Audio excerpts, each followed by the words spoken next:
Todos esses países, exceto Israel, são muçulmanos. Israel é, de fato, a única democracia que há nesse lugar. Muitos desses povos aqui são descendentes de Abraão. São os filhos de Abraão brigando entre si. A parte em vermelho é a parte do atual Irã. A parte que está em cor alaranjada é o Império Iraniano na época bíblica, 538 a.C.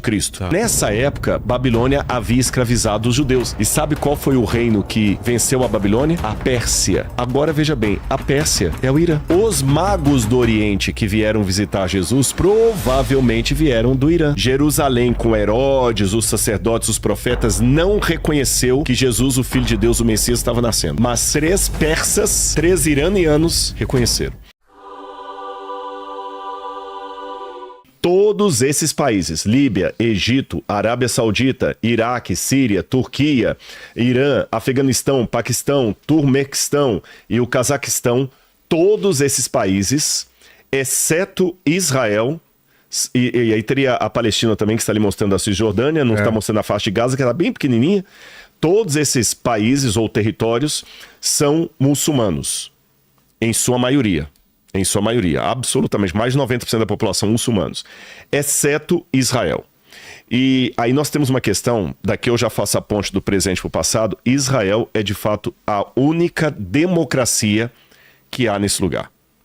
Você está entendendo? Por exemplo, eu vou até provocar aqui, desses países o único que aceita fazer uma parada gay é Israel.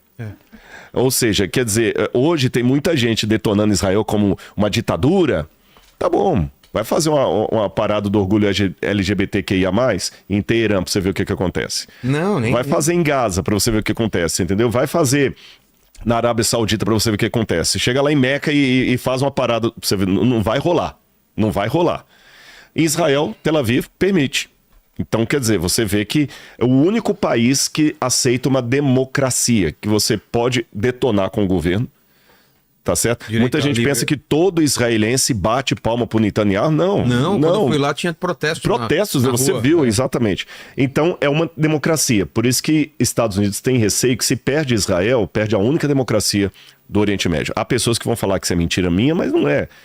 O Irã lá tenta. Eu fui ao Irã, eu conheço o Irã. E eu ouvi iranianos lá falando da revolta que as mulheres tinham, por exemplo, de não ter liberdade de sair na rua sem véu. Então, por exemplo, uma amiga que nós tivemos lá, amiga não, conhecida, não chegou a ser amiga não, que foi a nossa guia lá, já tem muitos anos inclusive que a gente não fala com ela, eu só fui uma vez ao Irã. E ela contando das dificuldades que eles tinham lá, que, por exemplo, se você fosse uma mulher, fosse a um restaurante, e ela deixasse o cabelo sem o véu, e das pessoas denunciasse o gerente do restaurante, o restaurante seria multado, o cara podia ser preso. Aliás, inclusive, quando eu fui lá, teve uma questão que o governo deixou o povo sem internet por uma semana. Por quê? Houve uma manifestação de jovens contra o governo.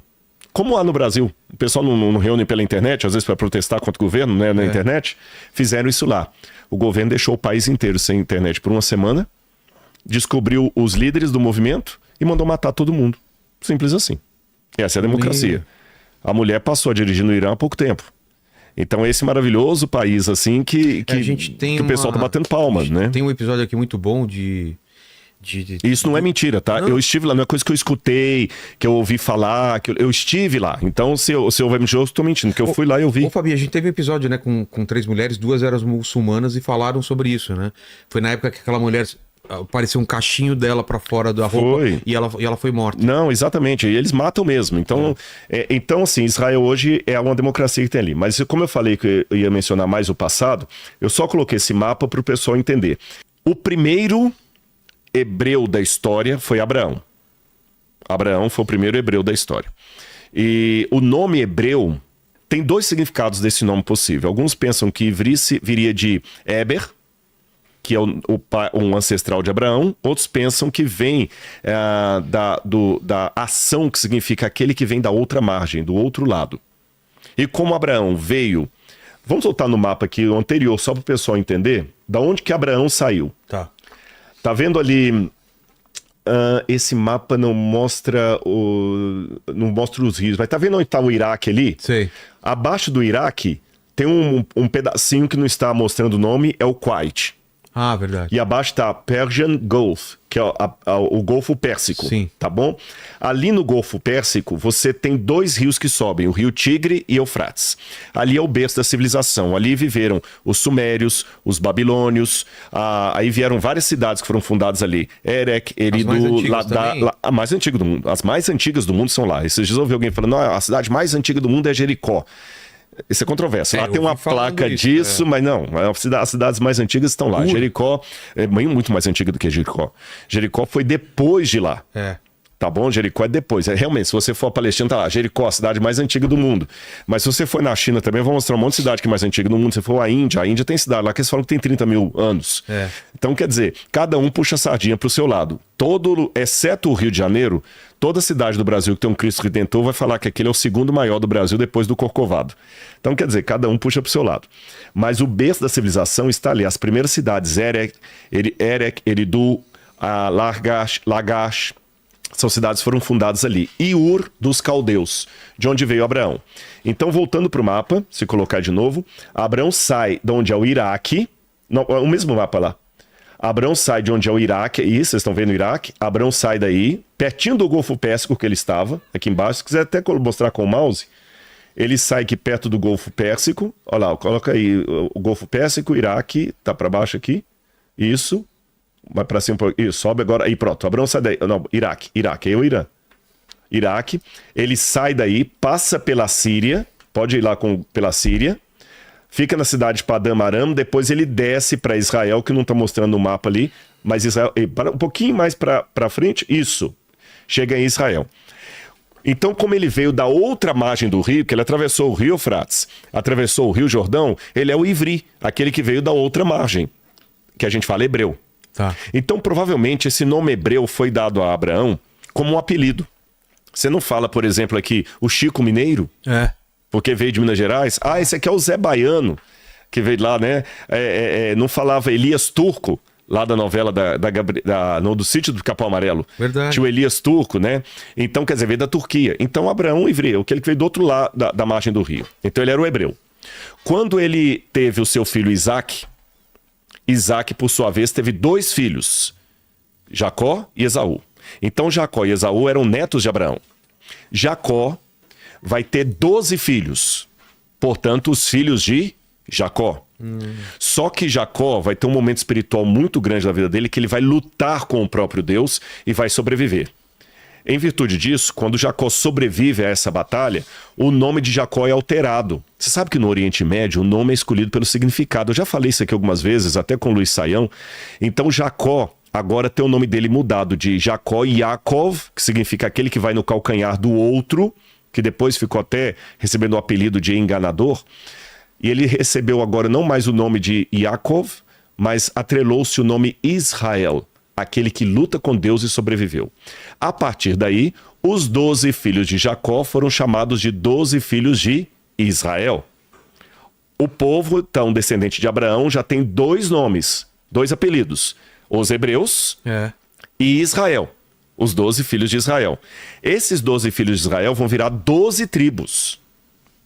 Uma das tribos é Judá. Então, por exemplo, quando o povo de Israel chegou na terra prometida, que eles dividiram a terra entre si e cada um ganhou um pedaço de terra, exceto os levitas, você poderia ter, olha, você é descendente de Jacó? De onde que você é? Eu sou de Dan. Você é de Dan? Que legal, você é um danita, não um danado. Você é um danita. Eu sou da tribo de Gad. Você é da tribo de Gad. Você é da tribo de Efraim. Cada um dizia qual tribo ele é. Eu sou um benjamita, porque eu sou da tribo de Benjamim. E você, eu sou judeu porque sou da tribo de Judá. Então, nessa época, judeu era apenas 1/12 dos filhos de Israel. Tá claro até aqui ou tá confuso? Tá dando para acompanhar? Tranquilaço. Ok. Então, eu já tenho os nomes hebreu, ok? Depois de hebreu, Israel. Então, são os israelitas, não israelenses, israelitas. E depois, as tribos. Só que, por uma coisa que eu vou mostrar ainda no nosso bate-papo hoje, as tribos do norte foram destruídas pela Assíria. E algumas foram para o exterior, outras misturaram com tribos do sul. oficialmente, vou colocar isso entre aspas para explicar melhor depois, é como se as tribos do norte desaparecessem. O que sobrou majoritariamente foi a tribo de Judá. E também um pouco da tribo de Benjamim, um pouco da tribo de... majoritariamente a tribo de Judá. Como que sobrou foi a tribo de Judá? A partir do cativeiro da Babilônia, as pessoas pararam de falar, eu sou de Benjamim, eu sou disso, passaram a falar, eu sou de Judá. Então todo mundo virou judeu. Então, antes da Babilônia, judeu era apenas o da tribo de Judá. Depois da Babilônia, judeu é qualquer descendente de Abraão por meio de Isaac.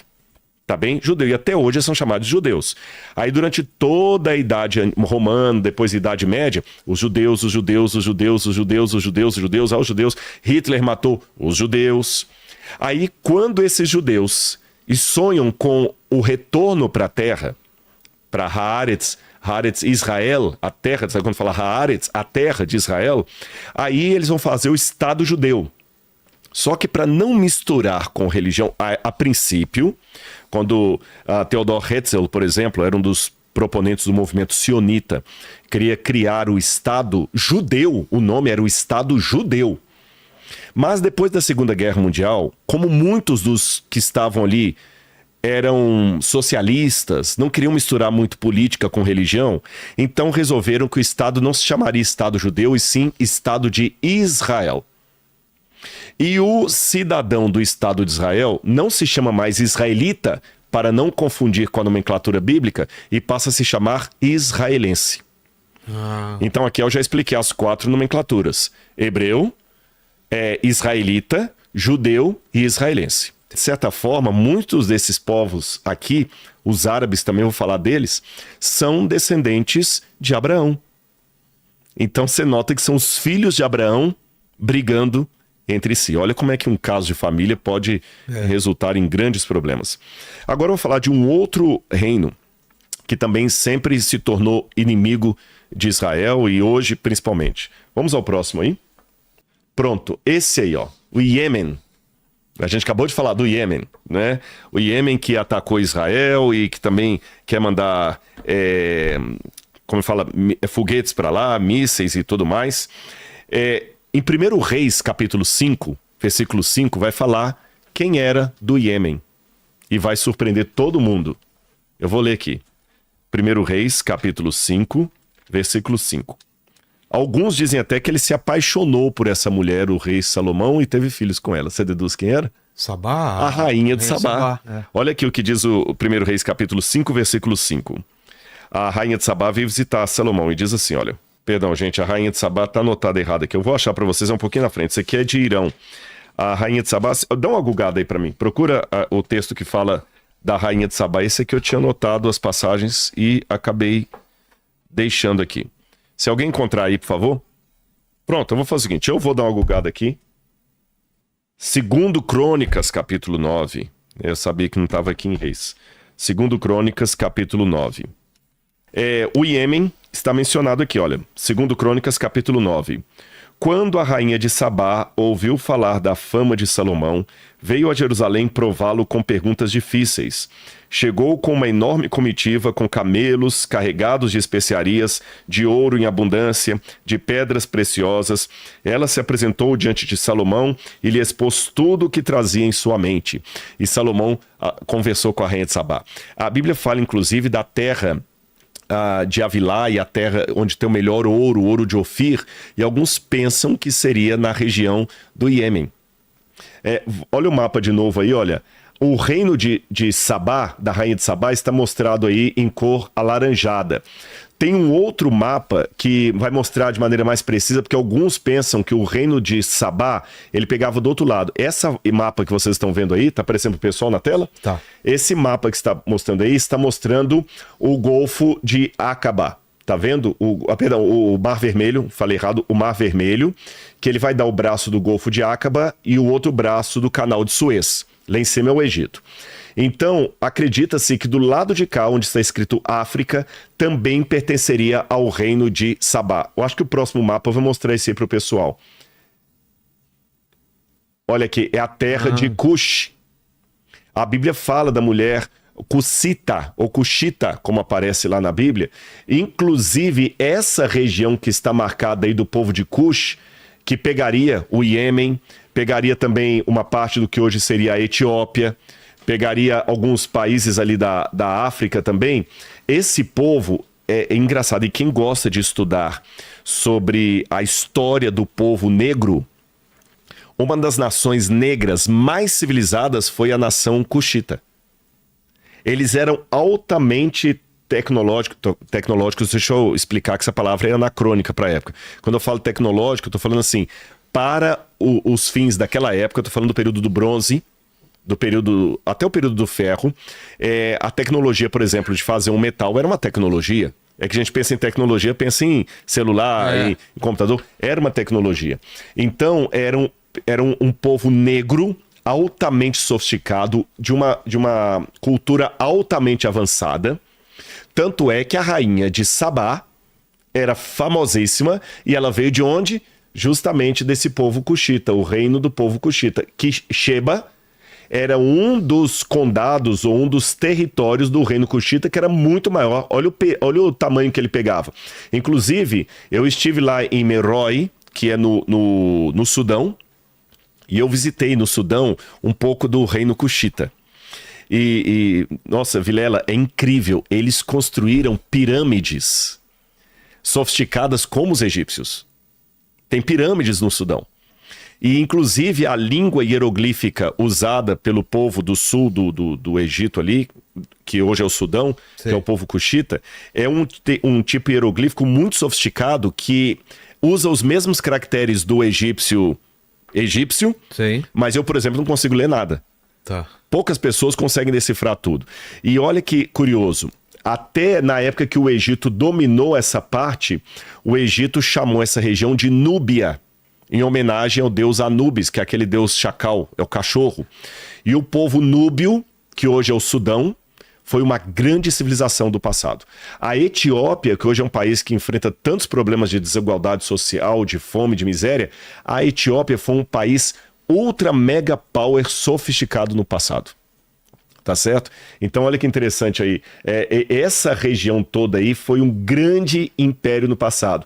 E a rainha de Sabá veio justamente de Sheba, que hoje faz parte, do Iêmen,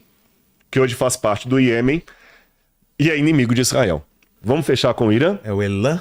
Não, o Irã, tá aí o Irã de novo. Onde é hoje o Irã? Tá vendo onde hoje é o Irã?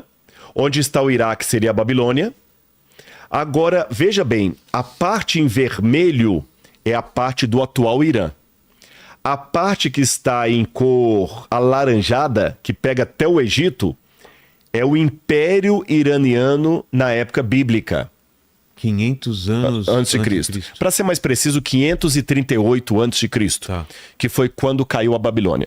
Olha os reinos como é que foram. Volta para mim que eu vou mostrar pro Vilela. Vilela, o reino mais poderoso que tinha na época, vamos pegar da divisão de Israel e Judá. Lembra quando teve aquela divisão? O reino mais poderoso, mais assim, ultra mega power, X-Men, sim, era a Síria. Que eu falei que veio, rebentou com o reino do norte e ficou mandando o sul pagar. A Síria passou, veio a Babilônia, que eu falei que a Babilônia dominou a Síria e destruiu Jerusalém. Só que em 538 a.C., a Babilônia caiu. E sabe qual foi o reino que venceu a Babilônia? A Pérsia, ou chamada Medo-Pérsia. Havia um rei chamado Ciro e um outro rei chamado Dario. Ciro se juntou com Dario, então a Média e a Pérsia se juntaram, fundaram o reino da Medo-Pérsia, dominaram a Babilônia. E olha que interessante, o Ciro, ele dominou, o Ciro e o Dario, eles entraram em Babilônia em 538 a.C. sem batalha. O rio Eufrates passava no meio da cidade da Babilônia. A Babilônia era uma cidade maravilhosa. Ela era realmente a cidade mais esplendorosa do mundo. A famosa Porta de Ishtar, que foi reconstruída no Museu Britânico. Opa, falei uma bobagem aqui. Não. No Pérgamo Museu. Eu fui lá. No Museu Britânico. No Pérgamo Museu em Berlim. Você viu que linda, né? Nossa, demais. Imagina que, na verdade, criou a cidade de Babilônia. Coloca Babilônia cidade. Cidade da Babilônia. Então, imagina você entrar aquele lápis lazuli, né? O lápis lazuli, como fala em português, lápis lazuli. Aí você passa aí aquele esplendor com aqueles dragões, aquele negócio dá pra todo sentir e tal. mesmo como deveria ser. Exatamente. E nessa época, Babilônia havia escravizado os judeus. Lembra que eu falei? Olha, Israel foi vencido pela Assíria. Só sobrou Judá. Como sobrou Judá, quando a Babilônia veio depois que o Ezequias teve a besteira de mostrar os cofres para os babilônios vieram com Nabucodonosor, passando por Tiro e Sidom, que bateram palma, destruíram o templo e voltaram com os utensílios sagrados do templo para a Babilônia. E quando a Babilônia voltou, que Jerusalém ficou destruída, ela levou consigo os judeus em cativeiro. E os judeus ficaram 70 anos cativos na Babilônia. Aqui é o mapa da Babilônia antiga. Olha que maravilha que era a Babilônia. Esse rio que está passando no meio aí é o rio Eufrates. E eles deslocaram para ficar em volta da cidade? Exatamente. Né? Então a cidade era toda banhada pelo rio. E ela tinha muralhas duplas enormes. Tá bom? Heródoto conta que as muralhas eram tão grandes que 2 carruagens passavam e davam a volta. Arqueologicamente falando, essa declaração de Heródoto é meio questionável hoje. Parece que ele exagerou. Que falava que os muros tinham 27 metros de altura. Parece meio exagerado, mas de qualquer maneira, era uma cidade esplendorosa. Quer ver? Vou mostrar aqui. Estão vendo uma espécie de pirâmide ali no meio? Aí é o templo do Marduk. Quando você foi lá no museu que eu mostrei aquele tijolo com a inscrição de Nabucodonosor que eu traduzi, veio desse aí, olha, desse complexo do templo de Marduk, para onde Nabucodonosor levou todos os utensílios sagrados de Jerusalém. Continua subindo a mãozinha lá para cima, pode subir, subiu demais, volta. Agora vem pro lado, pro outro lado, isso, pronto, um pouquinho mais, mais um pouquinho. Até o rio? Aí, até aí, pronto. Aí onde tá a mãozinha, ficava o Palácio de Verão de Nabucodonosor e os famosos Jardins Suspensos da Babilônia. Era aí? Uma das maravilhas da antiguidade. Era uma coisa absurda. Pra época. Os 70 anos de cativeiro, olha bem, eu falei que foi 70 anos de cativeiro de Judá, dos judeus e não de Israel, porque não tinha mais Israel. Agora eram os judeus.